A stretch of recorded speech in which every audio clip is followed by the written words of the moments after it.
Good morning, children. Today we are going to cover up the leftover portion of the lesson cell. And we had already started doing the structure of the cell, where we were talking about the various cell organelles that are important part of its structure. So we begin today with the next structure, that is known as the nucleus. Now nucleus, you can understand, children, it is the most important part of a cell, because the complete functioning of the cell is controlled by this nucleus. It can be assumed like the brain of a human body. So it is the most important and the prominent cell organelle.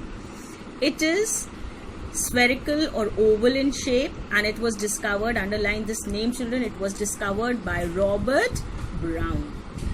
It is made up of two parts, that is nuclear membrane and the nucleoplasm. It is the brain of the cell.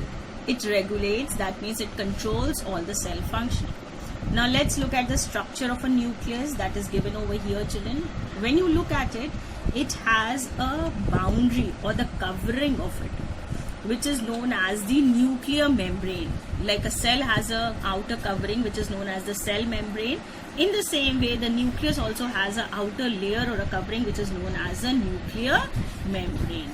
Now this nuclear membrane, children, you can see it consists of double layer. That means it is made up of two layers. The outer part is known as the outer membrane and the inner one is known as the inner membrane. But together they are both the part of the nuclear membrane or the nuclear envelope. Now this nuclear membrane also has small holes, children. As you can see, there are small holes present over here. These are known as the nuclear pores because they are the holes that are present in the nucleus, so they are termed to be nuclear pores. This nuclear pores, and in between you see, children, just like in a cell we have the nucleus in the center, in the same way in the nucleus itself we have the center part which is known as the nucleolus. It is termed as nucleolus. And like in a cell, children, in between the nucleus and the cell membrane we have the cytoplasm that is filled. In the same way, inside the nucleus, children, we have the nucleoplasm filled. It is just like the cytoplasm, but the nucleoplasm is filled. Now in detail we are going to see the various structure of this nucleus. It is made up of two parts, that is the nuclear membrane and the nucleoplasm. Now nucleoplasm, as you had seen over here, children, contains all the material, that is the nucleolus and the chromatin material which is present inside chromosomes. So now one at a time we see what are these. The nuclear membrane surrounds the nucleus from all the sides. It is permeable in nature and contains many pores called the nuclear pores. Now permeable means it will allow everything to come inside the nucleus.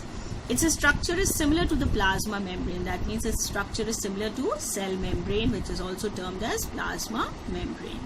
Now like the cytoplasm is filled, we have the inside the nucleus nucleoplasm.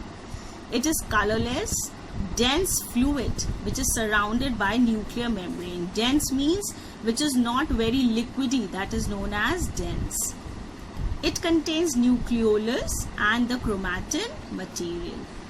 Nucleolus, children, like in a cell we have the nucleus in the center. In a nucleus we have the nucleolus in the center. It is round or spherical. It is present in the nucleoplasm.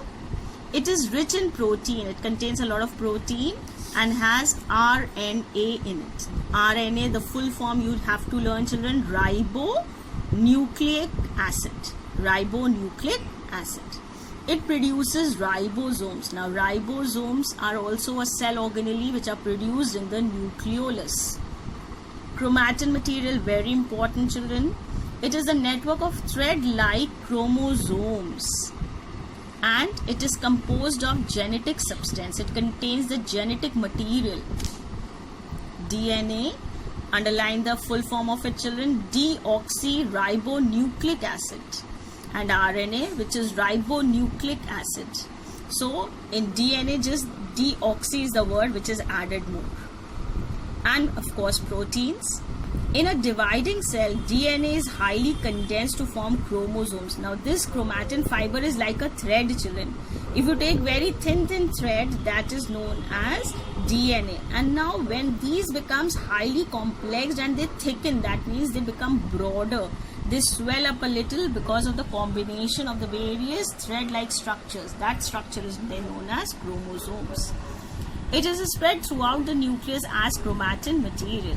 The chromosomes contain, underline this children, they contain the genes. Now have you ever realized, children, many of you resemble to your father or to your mother in some of the other characteristics.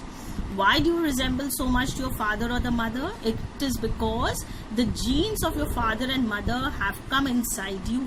So genes are actually responsible for transmitting the characters of the parents to the children. That means the offsprings, that means the children will have the genes of the father or the mother, and that is why they resemble in the characteristic or in the features to their parents. Next structure is the cell wall. It is found in plant cells only. Now this is important, children. Cell wall will only be found in plant cells, but it is not present in animal cells.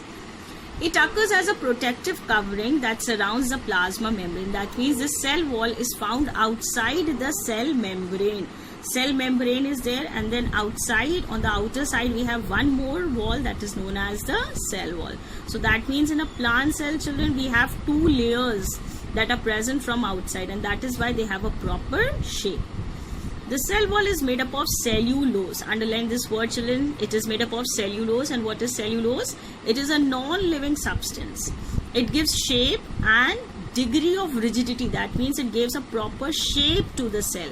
The cell will not change the shape because the cell wall is present. The cell wall is fully permeable. Permeable means it will allow all the substances to enter as well as leave the cell. Now what is cellulose? They are telling cellulose is a carbohydrate and is considered as a complex sugar. Cellulose. Now what is cellulose? Let's see that, children. Cellulose is a structural carbohydrate and is considered as a complex sugar because it is used for protection as well as formation of the structure. Because it is used for protection as well as for forming the structure, this cellulose is a rigid carbohydrate, that is a complex sugar.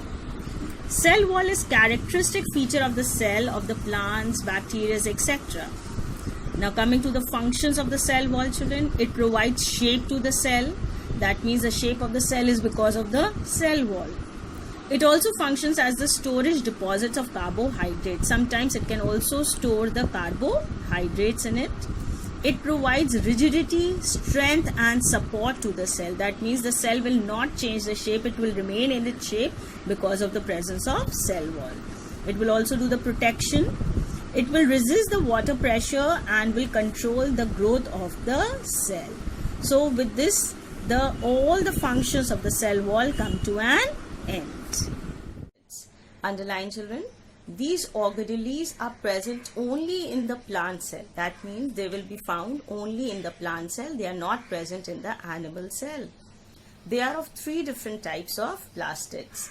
The first one is chromoplast. Now chromoplast is the plastid, children, that contains the colored pigment in them. That means they will have the different color rather than green. They will not have green, but they will have all the other colors. So that is why chromoplast are found in the flowers, because flowers are beautifully colored, as well as in the fruits. These are the colored plastids except the green color. They are mostly present in the fruits and the flowers, and they are responsible for the bright color. We like the fruits and the flowers because of the color, so that vibrant color is because of the plastid, which is known as chromoplast. Okay. Look at the next one. The second type of plastid is known as the leucoplast. Right? What is leucoplast, children? This is the colorless plastid which is present in the roots and in the underground stem, and the function is to store the food which is prepared by the plants. In which form? In the form of starch, proteins or fats. Coming to the last one, children, that is known as the chloroplast. Now what is chloroplast, children? The the pigment which is found in the leaves, children, in leaves of all the plants that are green in color. That is because of the green color chlorophyll. So that green color chlorophyll is present in the, children, chloroplast. The most abundant and important are the chloroplasts that are green color containing the chlorophyll pigment. Chlorophyll is the pigment which is responsible for photosynthesis. Now this is the structure of a chloroplast, children. You will have to draw this in your notebooks, children. Okay? You will have to draw this diagram and you will have to write the functions of the chloroplast that I am going to teach you now. Underline, chloroplasts are also known as the kitchens of the cell. Why are they known as the kitchens of the cell, children? Because the complete production of the food that is done through photosynthesis, which is being done in the chloroplast.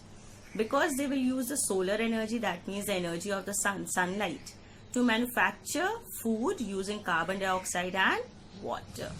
Okay? Like mitochondria, each chloroplast is bounded by two unit membrane. That means it has the two outer covering. As you can see in the diagram, children, one is known as the outer membrane because it is on the outer side, and one is known as the inner membrane because it is on the inner side. It also shows two regions. Two regions means two distinct regions or the parts can be seen. One is known as the grana. As you can see, the dark green color structures that you can see, children, in the picture, that are grana. And the light green portion that you can see, children, that is the stroma. Now what is this grana and stroma? Let's see that. These are the stack of membrane bound flattened discoid sacs that will contain the chlorophyll and are known as thylakoids. Next is stroma, children. Look at stroma. It is the ground substance in which the grana is present. That means the substance, the light green color portion in which the granas are. That portion is known as stroma. Stroma will contain a variety of photosynthetic enzymes and the starch grain. That means it will contain the enzyme which will help to accelerate the process of photosynthesis. That will help the photosynthesis to take place easily. And even some of the starch grains are present. Now to make it a little more clear, children, I have drawn the diagram like this so that you can understand what it is. A single stack, one single piece, children, of the stack is known as thylakoid.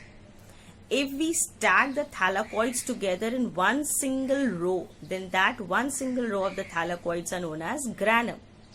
And more than one granum, when they come together, then they are known as grana. So grana is the plural of granum. Granum is singular, and one piece of this granum, children, that is known as thylakoid. I hope it is clear now. Coming to the functions of the chloroplast, children, see the functions. You have to write these functions in your notebook. The first one is it will trap the solar energy with the help of chlorophyll for the process of photosynthesis, right? So for photosynthesis, energy is required, and who will trap that energy for photosynthesis? It will be done by chlorophyll, and chlorophyll is present in the chloroplast. Second, it gives a characteristic color to the flowers and the fruits. The chromoplasts that have the colored pigment, they give the color to the flower and the fruits. And the last one is leucoplast, helps in the storage of the food. So children, you can also understand that these are the individual functions of all the three given.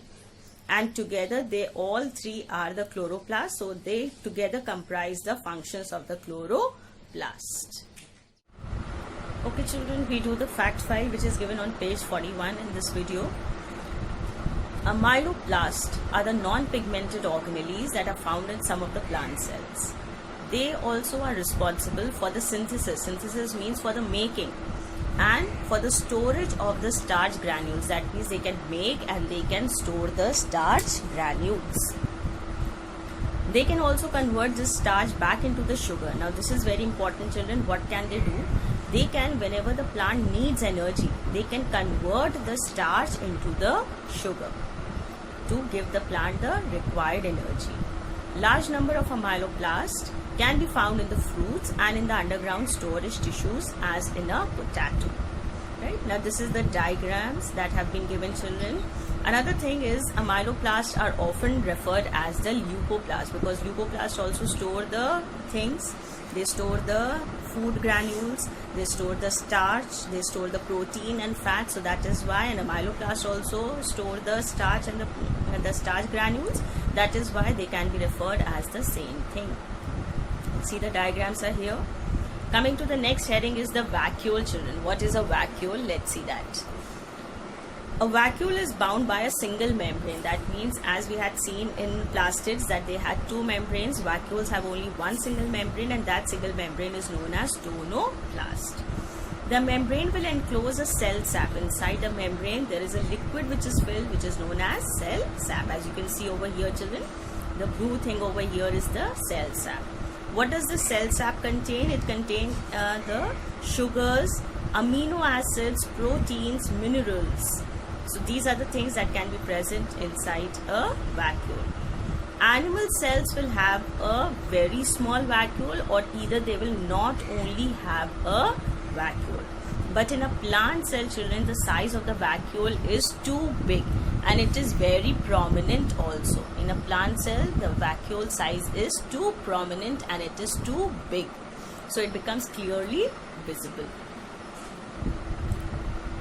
See? As you can see over here, in a plant cell the vacuoles are large and they are permanent. And now, because in a plant cell the size of the vacuole is very big and it is in the center, so that is why the nucleus which is in the center shifts to one side in a plant cell. But in an animal cell, because the size of the vacuoles are small, or many a times they are not present only, so in the center we find the nucleus, which you can read. Coming to the functions of the vacuoles, children, you have to draw the diagram of the vacuole in your notebooks and you will have to write the functions. The functions are, they create the turgor pressure, and this turgor pressure maintains the shape and the rigidity of a cell. Like in a balloon, children, if you take a balloon and you do not fill the air inside, you see it is in the form of a deflation. Deflation means it is a small inside. You see a balloon can be this much in size, but the moment you start blowing in the air, it becomes very big and it takes the shape that the balloon has. Sometimes it is heart shaped, sometimes it is circular shape, sometimes it can be little long like a rod. So it takes the shape the moment you blow in the air. So that same thing, the shape of the cell comes due to the vacuole that creates the turgor pressure. They also help to store the food material and the waste products.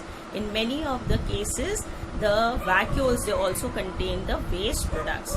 Contractile vacuoles are present in amoeba. They help to maintain the water balance also. Sometimes, like in amoeba, they can be used for maintaining the water balance. So with this, we complete the lesson, children.